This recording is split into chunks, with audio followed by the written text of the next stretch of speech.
Girl, kuhang-kuha mo yung gigil ko. Oo, to the bone, sagad. As in sagad. Remember, 1 year ago, nag-chat ka. Nakisuyo ka sa akin. Sabi mo, ate, dumadaan ka ba ng MOA? Sabi ko naman, ako naman si Gaga. Sabi ko, oo, bakit?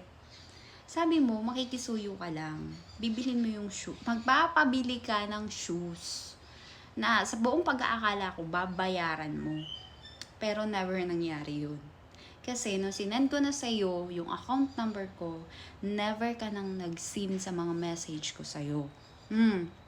Take note, never kang nag-seen sa message ko 1 year ago. And 1 year ago, pinost mo na sa Facebook mo yung shoes na pinasuyo mo. Ang lupit mo. Grabe. Sirang-sira yung tingin ko sa'yo. Nanggigigil lang ako kasi nasira yung friendship natin. Actually, hindi naman talaga kita close friend eh. Naging katrabaho lang kita sa dati kong work. And then, nagtiwala naman ako sa'yo. Ang gaga ko, diba? Sobrang nagtiwala ako sa'yo kasi akala ko magbabayad ka. Eto na nga. Lesson learned. Lesson learned lang sa inyong lahat ha. Never kayo magtitiwala kahit kanino. Sa pamilya man o kung sino man pagdating sa pera. Kasi nasisira eh. Nasisira yung pagkakaibigan, nasisira yung pagkakakilala mo sa kanya. So yun, and lesson learned din. Pag hindi nyo kayang bilhin yung mga bagay na gusto nyong bilhin, agad-agad, pag-ipunan nyo. Huwag na kayo mandamay ng ibang tao. Kasi, hindi siya worth it eh. Every time na isusuot mo ba yung sapatos, naalala mo ko, ay, di ko pa nga pala to bayad. Oo, di mo pa yun bayad, girl. Nanggigigil lang ako kasi, bakit kailangan mong magpabili ng mga ganung bagay? Di mo naman pala kayang bayaran.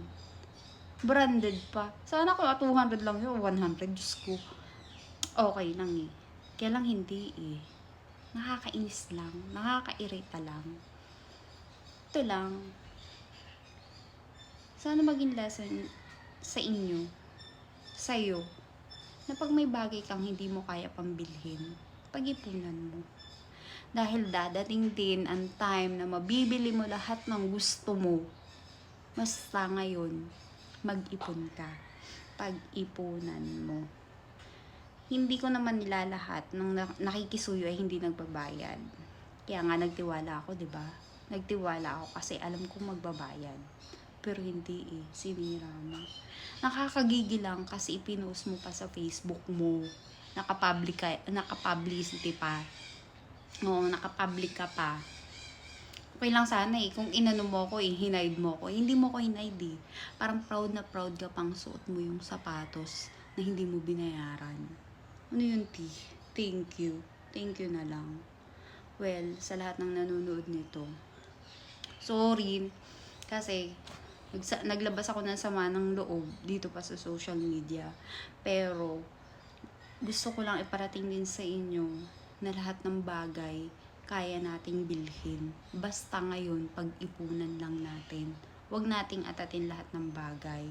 Lahat yan, as in, ako naniniwala ako na lahat ng bagay na papag-ipunan. Huwag mo lang atatin. Kasi, ang daming nasisira. Friendship at tiwala. So guys, yun lang. Bless you, ate girl. Sana nag-enjoy ka habang suot mo yan.